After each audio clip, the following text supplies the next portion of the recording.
Qu'est-ce que tu penses de moi et de ma façon de vivre par rapport à ma sexualité? Tu as choisi de vivre comme ça et que tu es heureux, je suis contente pour toi. Ça ne m'empêche pas de t'aimer comme je t'aime et que je t'ai toujours aimé. Parce que tu es ma fille. Et t'as pas honte de parler de ta fille devant les gens? Jamais. T'as pas honte de moi? Jamais. Je n'ai pas et j'espère que tu ne me donneras pas d'occasion d'avoir honte de toi parce que si c'est pour ton homosexualité, j'ai pas honte. En tout cas, je te remercie d'être avec moi et de m'accompagner. Mais je serai toujours là.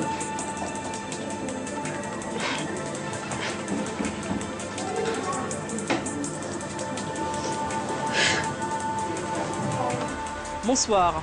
On est tous concernés s'immergent ce soir dans les peines, les craintes et les joies d'une communauté emprisonnée par les stéréotypes. Ce nouveau rendez-vous va rendre compte des réalités de personnes empreintes de fortes incompréhensions. Pourquoi pas? À travers ce moment passé ensemble, nous apprendrons à démystifier nos préjugés. Le thème que nous allons aborder va mettre en lumière leurs difficultés. Il s'agit de l'homosexualité. Les gays et lesbiennes originaires d'outre-mer souhaitent désormais s'afficher ouvertement, leur et même à la revendication. Mais quand on est noir et homosexuel, on se bat encore quelques fois pour faire tomber les tabous. C'est d'autant plus difficile aux Antilles qu'à Paris. Les homosexuels sont souvent victimes de violences et de harcèlement. C'est une communauté pourtant très active. Le droit à la reconnaissance du couple, c'est un droit universel. Donc ce droit-là, on veut l'avoir, on veut l'avoir et je pense qu'on l'aura. Tout à fait légitime, juste et il n'est que temps de la reconnaître. On est dans une société insulaire, on a des positions qui sont particulières, il y a les proches, tout le monde se connaît, tout se sait très vite et c'est vrai que c'est pas évident. Je veux mesurer le phénomène, je veux le comprendre et je veux y apporter des réponses. Mais il estime que si sa famille a fini par l'accepter tel qu'il est, la société antillaise n'est pas encore prête. Qu'est-ce qui pousse certains à quitter la Guyane pour trouver le salut ailleurs? Eh bien, fuir cette condition pour s'expatrier dans des pays plus grands où les codes sociaux et juridiques permettent de s'épanouir est alors une solution, car beaucoup de témoignages qualifient la vie homosexuelle guyanaise comme frustrante et réprouvée. À travers ce problème, nous allons raconter une histoire. À notre tour, nous effectuerons leur itinéraire. La Guyane est notre point de départ, Paris et Montréal, notre parcours. Et à chaque étape, 3 observateurs vont nous aider à décrypter la situation de toutes ces destinations. Ils vont être Chantal Berthelot, députée de la 2e circonscription de Guyane, David Ouarbach-Chiffrin, porte-parole de l'association Timbéred à Paris, puis enfin Stéphane Wafo, journaliste et sympathisant de la cause lesbienne, gay, bisexuelle et transgenre à Montréal. Comment et pourquoi l'homosexualité fait encore l'objet d'une forte stigmatisation? Je désire connaître et analyser d'où provient ce puissant déni en Guyane. Certains martèlent ne pas en souffrir, mais qu'en est-il si on regarde vraiment? M'a-t-on dit, les principales causes de ce retranchement mettent en avant les fondements mêmes de nos sociétés, la religion, la famille et le regard que l'on porte sur autrui. C'est avec 3 expériences de vie basées sur ces causes que je vais ressentir les réalités guyanaises. Dans cette cité, une mère et sa fille ont dû faire face au regard inquisiteur de leurs proches. Voici le point de départ du tourment de l'homosexualité, la famille. Zelda, merci de me recevoir chez vous. On souhaitait évoquer le regard qu'a porté votre famille sur l'homosexualité de votre fille. Ça a été un moment, j'imagine, assez surprenant pour vous, mais justement, comment cela s'est déroulé? C'est toujours un grand moment d'étonnement d'apprendre que l'indifférence de sa fille, de son enfant. Mais bon, la famille n'a pas réagi à chaud, mais après, c'est un petit peu connaît, certains ont cligné des yeux. Certains se sont un petit peu retirés. Et d'autres qui ne reçoivent plus chez eux. Donc ça se ressent. Ça se dit pas, mais ça se fait ressentir. Donc elle imagine, c'est ça, un jour, il y avait une petite fête de famille à la maison, et puis elle nous a sortis comme ça. Bon, moi, je ne m'attends pas du tout. Donc ça m'a un petit peu étonné, mais bon, connaissant ma fille, elle a un peu touché à tout, donc je me suis dit, donc elle a été se mettre encore. Mais bon, finalement... De jour en jour, elle me prouve que voilà. Je n'ai jamais compris, je ne sais pas si un jour je vais comprendre ce que c'est l'homosexualité féminine. Bon, elle essaie de me faire comprendre par ses moyens à elle, mais bon, je ne sais pas. Voilà. Je dis, maman, c'est ma chérie, mais bon, je les regarde, je dis non. C'est vrai que c'est un autre siècle, mais bon. Et dans votre cercle familial le plus restreint, au niveau de votre mari, de vos enfants? Oh, le père de L'Oréal, il n'a pas accepté la situation du tout, mais bon. Elle est grande. Il a réagi très mal et il ne revient pas sur sa décision. Donc. Il s'est passé quoi? Ah ben, ils ont gravement discuté sur le sujet. Puis, voilà. Et le père, il lui a dit, mais si c'était le contraire. Et L'Oréal n'a pas su quoi répondre. Donc, chacun s'en tient à sa position dorénavant. Comment le frère de Lauriane a-t-il réagi à l'annonce de l'homosexualité de sa sœur? Est-ce que ça s'est passé de manière très... sans forcément avoir de heurts ou ça a été plus violent? Ah, ça a été assez violent. C'est terrible. Donc, finalement, en ce moment, il se parle. Il ne veut aucun contact entre Lauriane avec ses filles. Avec ses enfants. Et moi, je pense que c'est dû à ça.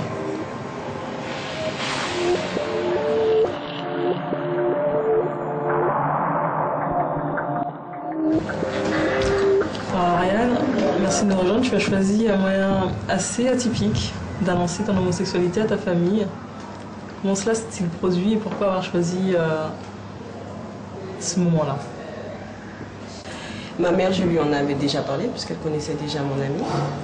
Et effectivement, à ses amis ou à mes parents qui n'étaient pas au courant, j'ai organisé une petite réception et je leur ai présenté mon amie tout simplement. De manière spontanée parce que je suis comme ça et que... Et lorsque tu as vu la réaction, tu as compris la réaction de certains de tes proches, tu t'attendais à cela? Oui, je m'attendais à cela de la part de mon père, de mon frère moins. Au fait d'avoir eu affaire à ce côté très violent du comportement de ton frère, tu en penses quoi maintenant? Il ne veut pas que tu approches tes enfants? Tu le ressens comment? Mais ça fait très mal, c'est très douloureux, d'autant plus que je suis quand même proche de mes nièces. Mais c'est vrai que ça a été très dur au départ, c'est très conflictuel, surtout par rapport à ma mère. Mais je comprends hein, que beaucoup de personnes n'acceptent pas, mais en même temps, c'est un choix qui m'appartient et personne n'a le droit de choisir pour moi en tout cas. Quand on est la seule à accepter et puis à soutenir sa fille dans ce choix de vie, comment on se sent? On se sent aussi seule qu'elle peut se sentir face à tout cela? Mais comment on se sent protectrice de la situation, même si je ne comprends pas. On se sent protectrice de la situation, peut-être coupable d'être receleuse, mais bon, c'est ma fille. On sent bien que la famille a un sens pour toi, un sens premier, particulier. Le mieux pour moi, c'est d'avoir ma mère à côté de moi, pour me soutenir et m'accompagner le reste. Parce que mon père, il ne l'accepte pas, mais je vis quand même ma vie, quoi. Ça ne m'empêche pas de vivre. Mais effectivement, si ma mère ne m'accompagnait pas, ça aurait été beaucoup plus dur.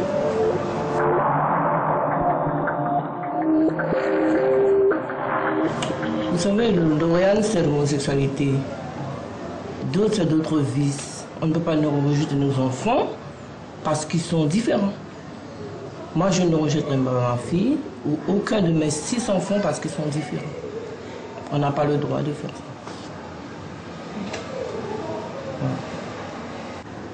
Les parents qui rejettent ne cherchent pas à comprendre la raison pour laquelle la personne arrive à être différente, à concevoir sa vie sexuelle ou religieuse ou autre, hein, différent des autres.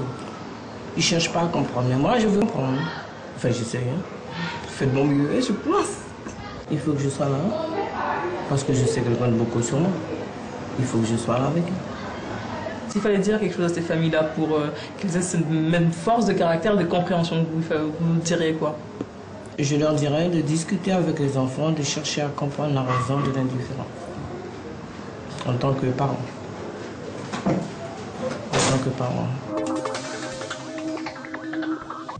Dans nos sociétés créoles, la famille est d'une grande importance. Une fois que l'on a franchi ce palier familial, il semble pour certains être aisé d'emprunter les épineux sentiers. Mais voilà, la religion est aussi en Guyane un facteur identitaire. Elle joue un rôle important dans les rapports d'interconnaissance. En s'attardant sur la manière dont la religion perçoit l'homosexualité, on définit ce qui construit les représentations sociales qu'ont beaucoup de personnes. Manuela a un vécu qui n'est pas anodin, elle me reçoit dans son univers. Il y a un pan de ta vie que tu n'as plus laissé tel quel. Tu as été témoin de Jéhovah pratiquant, un fervent témoin de Jéhovah. Voilà que depuis près d'un an, ton orientation sexuelle fait que tu ne peux plus concilier les deux. En fait, je n'ai jamais aimé l'hypocrisie. Dès l'instant où j'ai rencontré une fille et que mon orientation sexuelle a changé, donc il a fallu que je sois conforme à ce que je pratiquais pendant plusieurs années. Donc j'en ai informé ma congrégation qui ont fait comme il fallait, donc l'exclusion. Pourquoi? Qu'est-ce qu'il était dit dans ces textes-là? Le texte, si on regarde bien la Bible condamne textuellement l'homosexualité. Donc ce n'est pas compatible de continuer à poursuivre. On peut être croyant, hein, on peut continuer à être croyant, mais dire être pratiquant, ce n'est pas conciliable. Donc pour moi, il était normal que je le révèle. Et qu'est-ce qui s'est passé avec eux lorsque tu as avoué cela? Enfin, tout simplement dit, même pas avoué, lorsque tu as dit tout cela. Moi, j'ai rien eu à faire. Moi, j'ai simplement admis du jour au lendemain, ben voilà, j'ai une femme dans ma vie, et c'est tout. Hein, et c'était à prendre ou à laisser. Ils ont réagi comment? Alors là, vu la manière que j'ai dit aux gens, ils savaient qu'ils n'avaient qu'à prendre la porte s'ils n'étaient pas d'accord. Donc voilà, c'était des amis, je n'ai perdu aucun. Au contraire, j'ai eu de nouveaux amis. Et à eux, pareil, j'en ai informé. Mes collègues de travail sont au courant, ma famille et tout le monde autour de moi. Tu ne penses pas que tu étais un peu dans les extrêmes? Que la Bible dit certes quelque chose, mais il y a aussi l'interprétation que l'on puisse en faire? Non, je pense pas. Pour moi, le problème n'est pas tant que l'homosexualité. J'aurais pu aussi être, c'est pas une voleuse, j'aurais pu être n'importe quoi, adultère. Ce n'est pas. Parce que le texte qui condamne l'homosexualité, il condamne aussi les menteurs, les voleurs, les fornicateurs, donc tous ces gens. Donc pour moi, du moment que je ne correspondais plus à ce que j'ai pratiqué pendant des années, il fallait que j'arrête. Voilà. Et pourquoi tu choisis de révéler tout cela? Tu aurais pu rester voilà, sans que personne ne le sache? Peut-être comme tant d'autres dans ta congrégation? Oui, bien sûr, j'aurais pu, mais le problème c'est que je n'ai pas l'intention de cacher quoi que ce soit. J'ai l'intention de vivre ma vie comme je n'ai envie, donc pour moi, il n'y avait pas de raison. Et surtout au niveau de ma congrégation, moi je pense que c'était il fallait être franche avec eux. Je ne pouvais pas me permettre de continuer à être témoin de Jéhovah tout en ayant une double vie. Ce n'était pas dans ma conception. Et ça a changé quelque chose pour toi, justement, d'avoir quitté tout cela? Qu'est-ce que ça a changé? Vous savez que quand on est croyant et pratiquant, c'est une contrainte de vie. Il faut suivre beaucoup de choses, il faut beaucoup de lutte mentale. Et ce que ça a changé, c'est que je suis moins à m'occuper de ce que pensent les autres, c'est tout. Moi, je dirais que l'amour n'a pas de sexe. Donc, aujourd'hui, on peut tomber amoureuse de n'importe qui sans différence de sexe. Ça, le cœur ne choisit pas. Après, c'est une lutte. Soit on se dit on se bat contre ça, ou soit on décide de vivre sa vie pleinement. A contrario de tous ces témoignages, il ne faut pas sombrer dans le dolorisme, fort heureusement. Le regard que porte la société guyanaise sur l'homosexualité est souvent rude, mais comment doivent-ils l'affronter? Je rejoins Malika. Elle a effectué le chemin inverse des personnes en quête de liberté, d'action et de parole. Malika a grandi en région parisienne. La voici en Guyane avec sa compagne depuis près d'un an. Elles élèvent ensemble leur fille âgée de 8 ans. Après les différents stades évoqués par Griselda et Lauriane puis Manuela, reste à analyser notre société. Malika, elle, exploite une philosophie de vie bien particulière.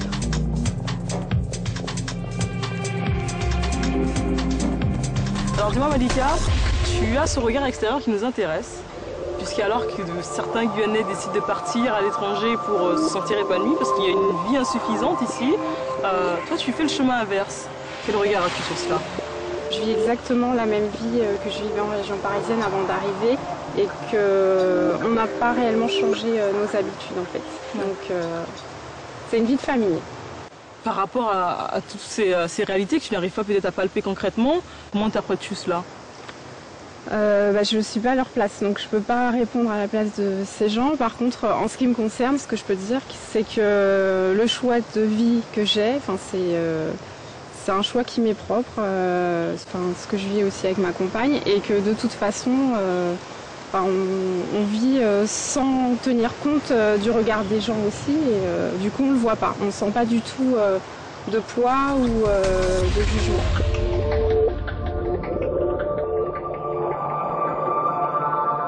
Qu'y a-t-il de différent par rapport à ce vécu guyanais? Peut-être le poids du regard de la famille. Je pense que c'est quand même c'est ce qu'il y a de plus important, en tout cas pour ma part. Je sais que le regard des membres de ma famille est très important.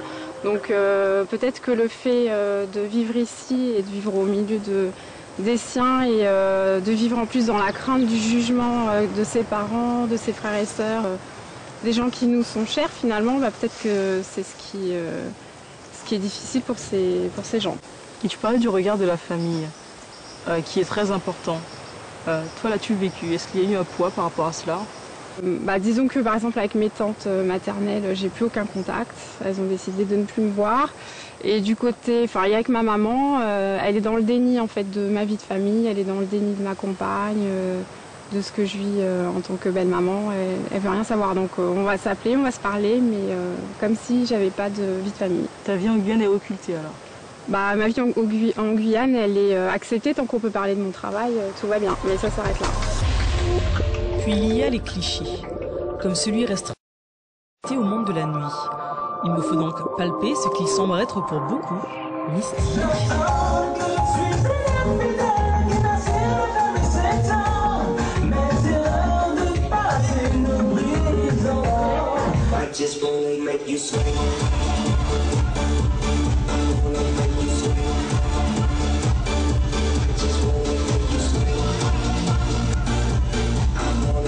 Ce que je ressens dans une boîte avec les personnes qui viennent dans ma soirée, et je les trouve plus à l'aise dans ce milieu, dans son encadrement, que dans une soirée privée, parce que les gens sont moins discrets.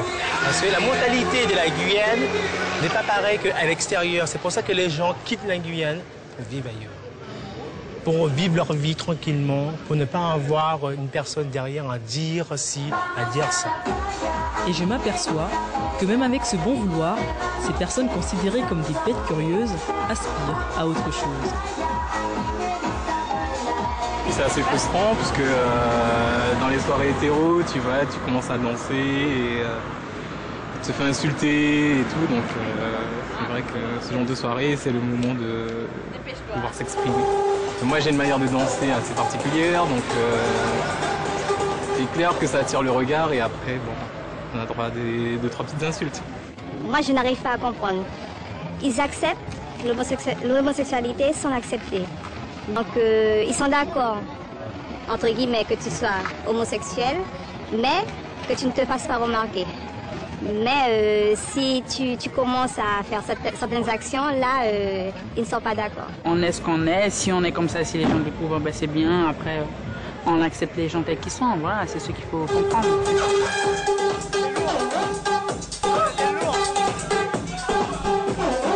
Lorsqu'on te rapporte justement tous ces faits-là, qu'est-ce que tu en penses?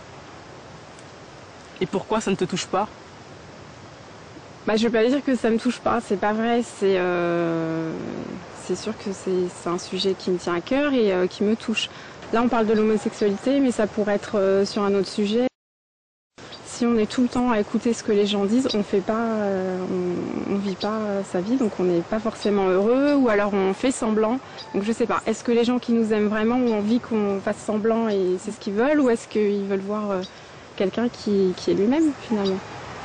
L'essentiel, c'est à un moment donné de sa vie, je pense qu'il faut se mettre face à la réalité et puis montrer aux gens que justement on est des gens comme tout le monde. Donc à partir du moment où les gens accepteront ça, je pense qu'il n'y aura plus du tout de débat.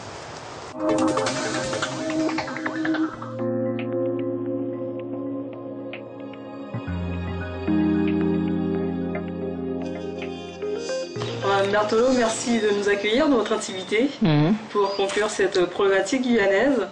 Alors, nous n'avons pas fait appel à vous par hasard pour être notre observateur alerte, puisque en tant que député de la seconde circonscription de Guyane, votre œil est tout à fait intéressant, mais aussi pour votre sensibilité sur l'homosexualité, puisque c'est votre orientation. Alors tout d'abord, compte tenu de la chape de plomb qui pèse encore sur l'homosexualité en Guyane, pourquoi avoir accepté notre invitation? Vous savez, il y a des moments dans la vie où il faut avoir la parole libre. J'ai cet avantage des années passées de ma vie, où effectivement aujourd'hui, le rôle que je tiens de femme publique, et sur ce sujet-là, c'est vrai que je n'ai jamais caché mes orientations sexuelles et ma vie privée, sans en faire un étendard. Et je crois qu'aujourd'hui, je peux parler pour que d'autres puissent peut-être plus facilement affronter les difficultés qui sont inhérentes lorsqu'on veut assumer ses choix. Alors c'est vrai que l'idée première de ce magazine est de mettre en avant tous ces Guyanais qui décident de partir très loin pour vivre intensément leur homosexualité. Quel regard portez-vous sur cet exode?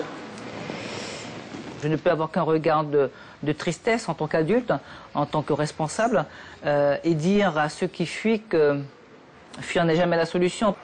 Essayez de convaincre vos familles, essayez de convaincre vos amis que comme ils vous aiment, vous êtes, et que l'orientation sexuelle que vous affichez, que vous voulez assumer, au contraire, vous avez besoin d'eux. Donc, c'est vrai, je le dis ça comme ça, mais je sais que c'est pas facile du tout pour beaucoup de nos jeunes.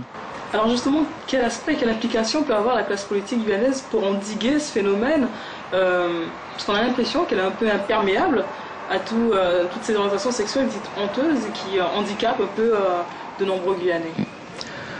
Je crois qu'il ne faut pas non plus qu'on mette l'opprobre ou qu'on stigmatise notre classe politique guyanaise. Elle est à l'image de la société française et de la classe politique française, qui a du mal à avancer sur des progrès d'acceptation des orientations sexuelles de ses citoyens, par une reconnaissance, que ce soit par le mariage, par l'adoption, etc. Donc nous sommes à cette image-là. Il ne faut pas libérer les paroles et supposer les mentalités. Ce qui est important, c'est aussi ce qui est fait parfois dans l'ombre. Je suis persuadée que tout un chacun, nous œuvrons pour que les choses se passent bien. Je ne voudrais pas qu'on puisse, surtout dans nos petites sociétés, qu'on ait un regard un petit peu trop, oui, on sait peut-être que non. Je crois qu'on doit être très clair, accepter chacun comme il est. Pour terminer, le 14 juin dernier, un projet de loi a été proposé par le PS pour légaliser le mariage homosexuel. Sur 297 votants, 277 ont voté non. Par contre, aucun élu ultramarin n'a participé à ce vote. Bon. Maintenant, je crois que personne ne pourrait me taxer, moi, de ne pas avoir eu le courage de mon opinion, puisque sinon je ne serais pas avec vous, ce soir. On peut regretter, bien sûr, puisque notre société ultramarine a besoin aussi de s'affirmer dans des valeurs comme ça et de prendre des positions. Mais je dirais à la population qui m'écoute, n'en tenez pas rigueur à vos députés ultramarins, parce que je ne crois pas que c'est le reflet de ce qu'ils pensent en tous les cas, beaucoup.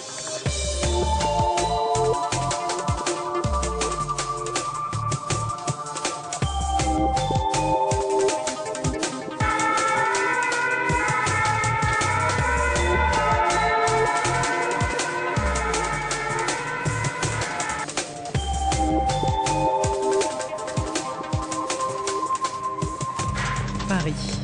Pour la majorité des homosexuels que j'ai rencontrés, l'Hexagone est la première halte. Ici, on échappe au contrôle social. La migration est l'occasion de découvrir le milieu. Premier point, pour ceux qui ont choisi ou été contraints de quitter le pays, le Marais. Cependant, sur le territoire national, certains témoignent néanmoins d'une déception et d'une insatisfaction. Qu'il s'agisse d'hommes vivant en couple ou de ceux ayant des relations occasionnelles, ils n'arrivent pas à concrétiser ce à quoi ils aspirent, car même ici, les revendications identitaires sont tolérées et se veulent discrètes.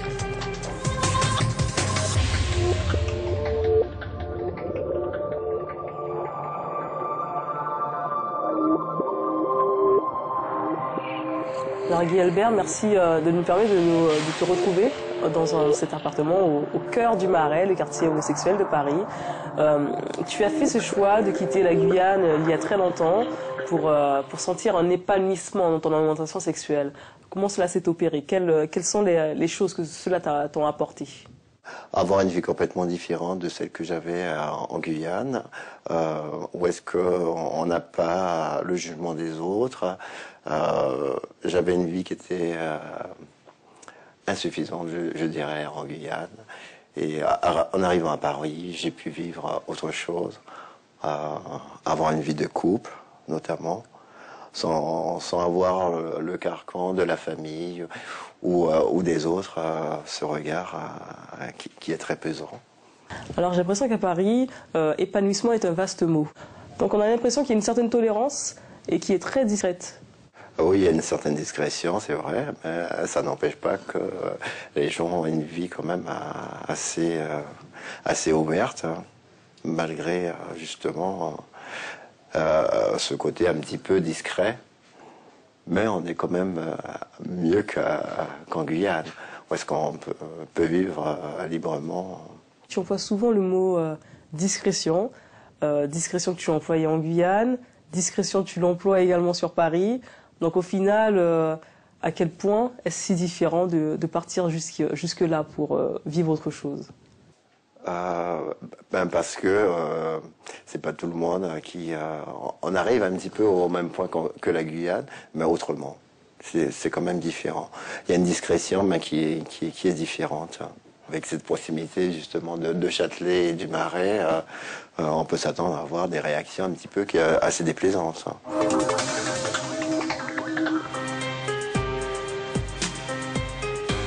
Il est dit ici que l'on peut avoir une sexualité normée et affichée. Cependant, il n'y a aucun signe flagrant de la fierté gay. Il n'y a que des bars et des fanions dispersés par-ci, par-là. L'homosexualité reste aussi à Paris, dans le non-dit, et n'interfère pas avec la vie sociale et quotidienne. Alors ce soir-là, je pars à la rencontre de l'association Tchimbered, association qui lutte pour que la communauté homosexuelle ultramarine trouve oreille attentive. Je me rends dans l'une de leurs manifestations visant à les accompagner. J'ai ouï dire qu'une personne, par le biais de son autobiographie, brise les tabous. Je me dois de la rencontrer.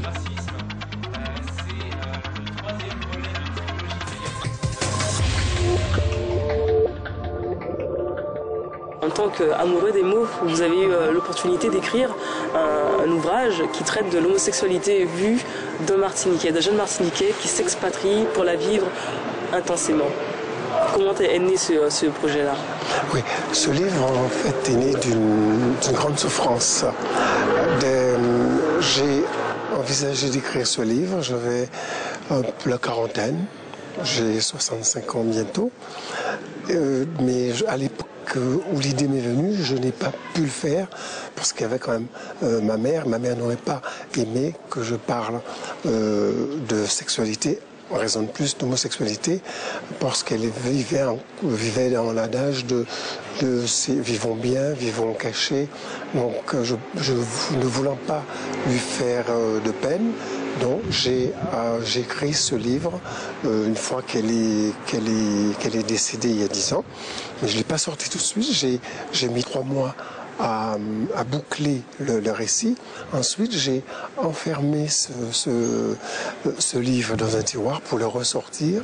Le temps de faire un grand et long voyage à l'intérieur de moi-même et ressortir libéré de ce complexe de culpabilité dont mes compatriotes m'avaient enfermé depuis quelques décennies. Pourquoi est-ce à ce moment de votre vie que vous avez trouvé pertinent d'écrire cet ouvrage? Je me sentais libre, enfin je me suis senti libre et libéré.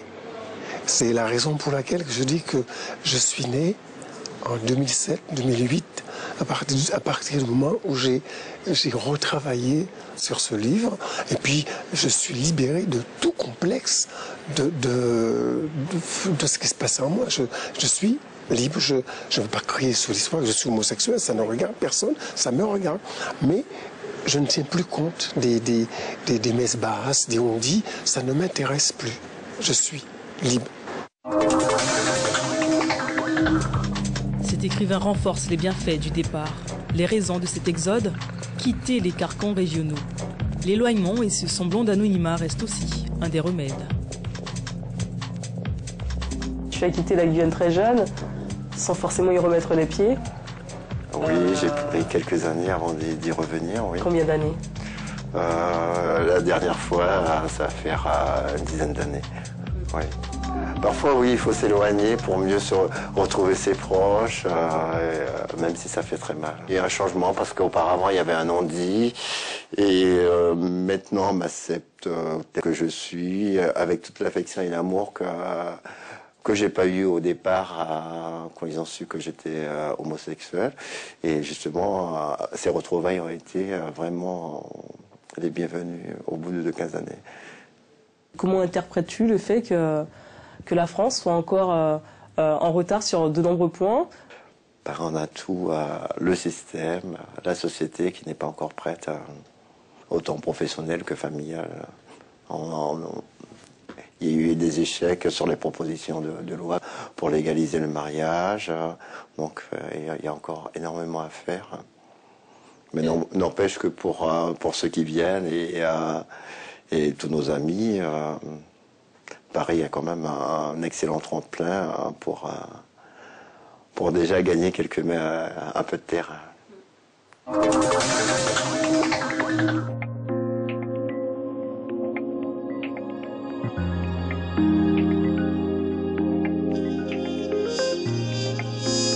David Gouabak-Chifrin, merci de nous retrouver pour conclure notre itinéraire parisien.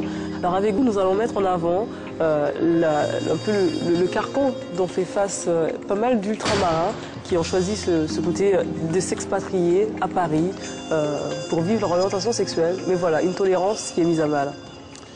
Exactement. Enfin, c'est un peu le en bas-feuille un jour, en bas-feuille toujours. Là-dessus, nos compatriotes, quand ils arrivent dans l'Hexagone, à Paris ou dans les grandes villes étudiantes de l'Hexagone, Montpellier, Toulouse, du sud, là où il fait chaud de préférence, nos compatriotes, effectivement, quand ils arrivent, se libèrent parce qu'ils trouvent l'anonymat qu'il n'y a pas évidemment dans nos sociétés, qui sont, comme le dit très bien Victorin Lurel, il nous l'a dit un jour dans un entretien, qui sont des sociétés d'interconnaissance. Ça veut bien dire ce que ça veut dire. Simplement, il y a toujours quand même cette injonction quelque part à la discrétion. Ils ont déjà à peu près tous une terreur panique de rencontrer quelqu'un qui connaît quelqu'un qui connaît quelqu'un qui connaît leur famille au pays, parce que ça veut dire coup de téléphone le soir, ça veut dire tout ça pour rien, quoi. C'est bien la peine d'avoir fait 8000 km pour rien. Donc ils ont cette terreur-là. C'est pour ça que, paradoxalement, des fois, ils sont extrêmement prudents quand il s'agit d'approcher d'autres personnes originaires des Outre-mer qui vivent aussi dans l'Hexagone. Pourquoi, selon vous, est-ce si compliqué pour les ultramarins de s'immiscer dans le train-train parisien? On sent qu'ici, c'est quand même assez compliqué d'être ce que l'on est, de vivre son orientation sexuelle. Comment vous accompagnez toutes ces personnes? Alors, le plus souvent, en fait, Chambéret de Prévention n'accompagne pas du tout. C'est-à-dire que le plus souvent, ces personnes n'ont pas besoin de nous. C'est plus un besoin d'écoute. Ne veulent pas avoir besoin de nous, donc ne viennent pas à nous.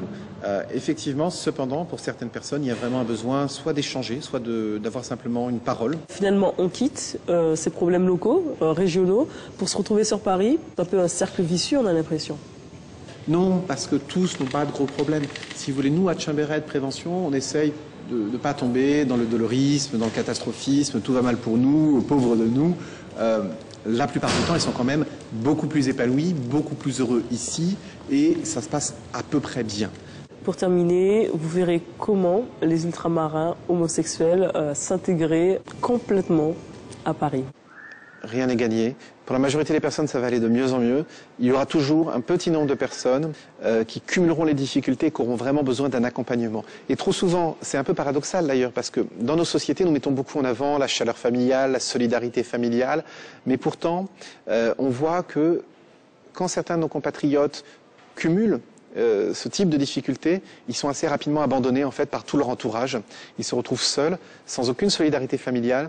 Et je dirais il y a un certain libéralisme au sens économique du terme, où leur entourage leur dit finalement débrouille-toi.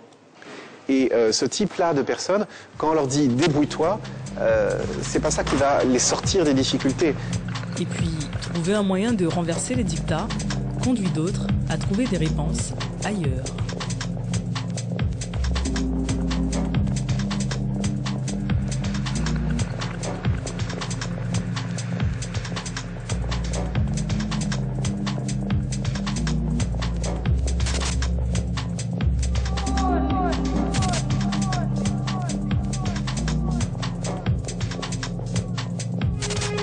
L'Amérique du Nord, l'Eldorado des civilisations. C'est au Québec, dans la ville de Montréal, que les traces meurtries des expatriés guyanais s'estompent. Il y règne une légendaire plénitude. À Montréal, l'acceptation de l'homosexualité n'est plus un combat. Le mariage est légal depuis 1999, l'adoption aussi. Voilà maintenant 6 ans. Et pour certains qu'une période transitoire. Pour ces enfants du pays, Montréal a pensé le rejet, car selon eux, à grand pays, grands esprits.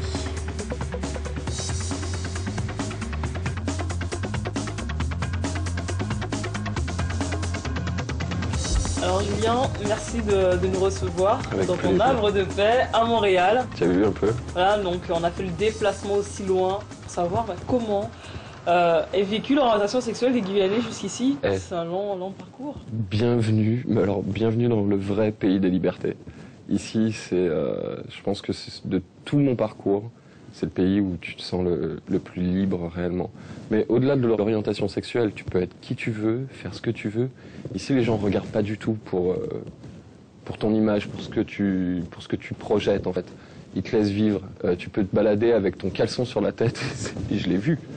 Tu es respecté, je veux dire, tu peux voir ici dans la rue Sainte-Catherine, l'été aussi bien même l'hiver, des gens complètement excentriques, etc. Mais je veux dire, on laisse vivre vraiment les gens, quoi. Ici, ils disent Montréal, c'est la joie de vivre, mais c'est parce qu'on te laisse vraiment t'épanouir complètement. Ton orientation sexuelle, rien vraiment compte. C'est toi plutôt, c'est la personne qui va importer.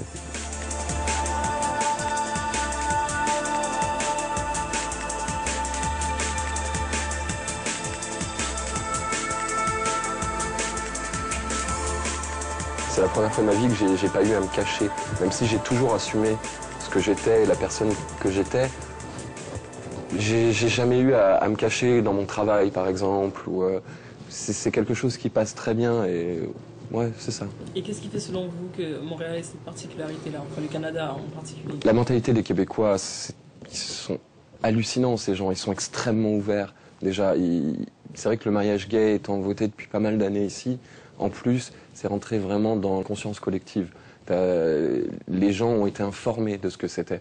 Moi, je suis sorti avec des Québécois et je discutais avec les parents justement de ces gars et ils me disaient, c'est vrai que eux très tôt à l'école déjà, ils avaient entendu parler de l'homosexualité. Leurs professeurs pouvaient leur dire, bon ben voilà, ça existe, sans mettre de jugement dessus, mais c'est comme ça. Je veux dire, on va pas faire un cours dessus, on va pas faire un exposé dessus, mais ça existe. Et c'est aussi naturel qu'un gars qui est asthmatique ou un gars qui a les yeux bleus ou enfin que voilà, pour eux c'était déjà dans leur conscience. Ils en ont entendu parler et c'est déjà beaucoup vraiment. Outre le mariage et l'adoption, la particularité montréalaise est que c'est un pays multiculturel, construit principalement grâce aux expatriés. Pour preuve, les Chinois et les Haïtiens constituent l'un des plus grands groupes ethniques. Ce brassage fait que lorsque l'on est différent ailleurs, on ne peut se sentir que comme un autre ici. Tous possèdent une histoire et une différence. Pour palper cela, Julien m'invite donc pour le brunch chez son ami Fabien. un puissant Français ayant réussi dans la finance. Là-bas, je rencontre Tony. Tony est un homosexuel d'origine barbadienne. Son regard sur la liberté canadienne m'intéresse aussi. La proximité géographique et ethnique de la Barbade possède des similitudes avec la Guyane. Cela me permet d'associer son regard critique.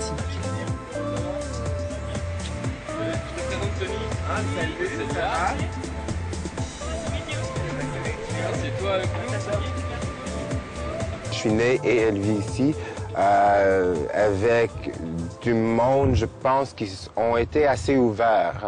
On est entouré ici à Montréal par pas mal de monde qui sont pas mal ouverts. Il n'y a pas les mêmes difficultés ici, par exemple? Ah, il y a la difficulté, mais c'est pas des préjugés comme d'autres places, comme t'es pas au même niveau que les autres hommes ou que t'es pas un homme, vu que t'es homosexuel, que t'es moins efficace, moins puissant qu'un homme average ou normal.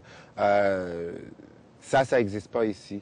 Mais ce que moi je peux dire ici, du côté minorité visible, si on peut dire ici, je trouve qu'il y en a encore du racisme dans la communauté gay. Il y a une certaine ségrégation où on est les mandingos. On est bon pour le sexe, on est là pour juste le plaisir, c'est plus pour ce côté-là qui est, oui, pour certains mondes, ça peut aider à voir certaines affaires, mais moi, je veux pas être connu juste pour ça. Je veux être connu comme une personne en premier, un homme noir en deuxième et gay en troisième. Si certains arrivent à faire taire en eux ce qu'ils imaginent être un défaut, pour Julien, son itinéraire n'a été qu'un parcours initiatique. Abandonnés pour un temps, les handis l'ont finalement conduit à l'exaltation. Lorsqu'on a ce conditionnement guyanais, on va dire même français, qu'on arrive dans un pays américain, voilà, on découvre autre chose et puis on a eu des difficultés avec son orientation, on vient dans un pays où tout est permis. Comment on se sent lorsqu'on quitte tout cela? Parce qu'il y a quand même de gros fossés comportementaux entre toutes ces villes. Effectivement, t'as plusieurs phases, on s'entend, c'est clair, t'as plusieurs phases. Et même moi qui n'étais pas quelqu'un de très expressif, c'est-à-dire que jamais j'aurais tenu la main de mon copain dans la rue, jamais ça me serait même venu à l'idée. À Paris, c'est impossible. Déjà que tu te fais agresser parce que t'es pas habillé correctement. Et même ça, c'est important de tenir la main à quelqu'un? Mais bizarrement, jusque-là, non, ça l'était pas. Et en fait, je me suis rendu compte que d'avoir cette liberté, de pouvoir le faire sans justement te faire agresser dans la rue, te faire mal regarder, parce que c'est une agression quand même, ou te faire vraiment juger, ou même mal aborder, ici, moi, ça m'est venu naturellement au bout d'un moment. En fait, ayant pris conscience de toute cette liberté, je me suis surpris un jour à prendre la main de mon copain dans la rue. C'est un peu un parcours initiatique, quoi. C'est vrai que pour découvrir réellement moi qui j'étais, parce qu'en plus c'est ça, tu te construis en tant qu'homme, et en plus à côté tu te construis en tant qu'homosexuel.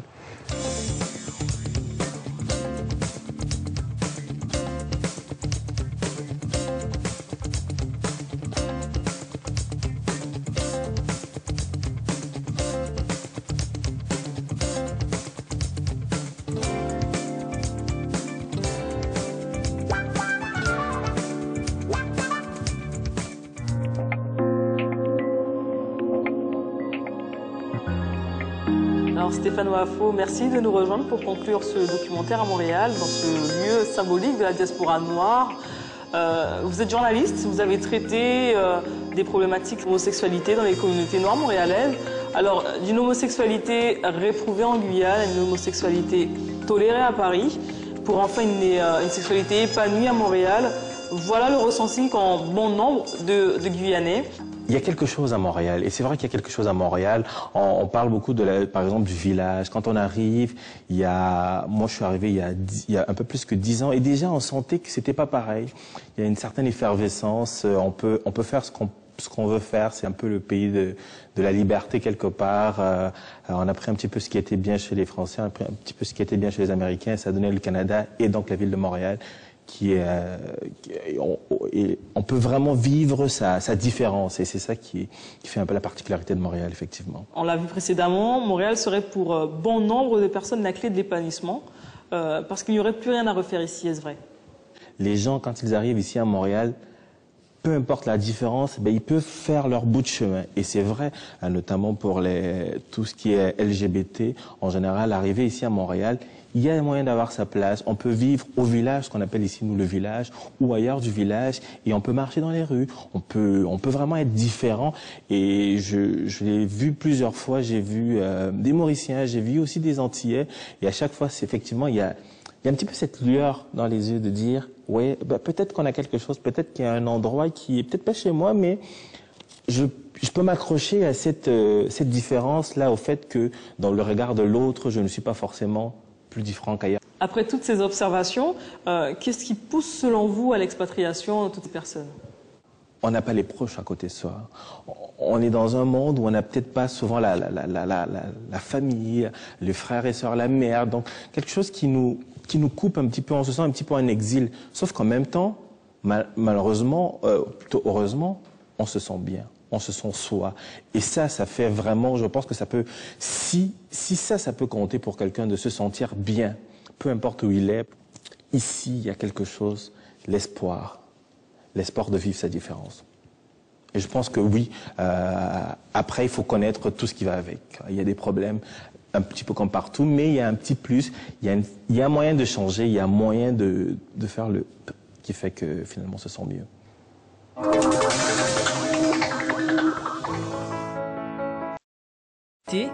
Anonymes et sympathisants font le choix de délier les langues. Rien que cela prouve que le débat et la prise de conscience restent les clés qui ouvrent vers l'avenir. Le code pénal, lui, indique que constitue une discrimination toute distinction opérée entre personnes à raison de leur sexe, de leurs mœurs, de leur orientation sexuelle. Le fondateur de la Journée mondiale contre l'homophobie est un Martiniquais. Serait-ce dans nos régions que tout devrait commencer?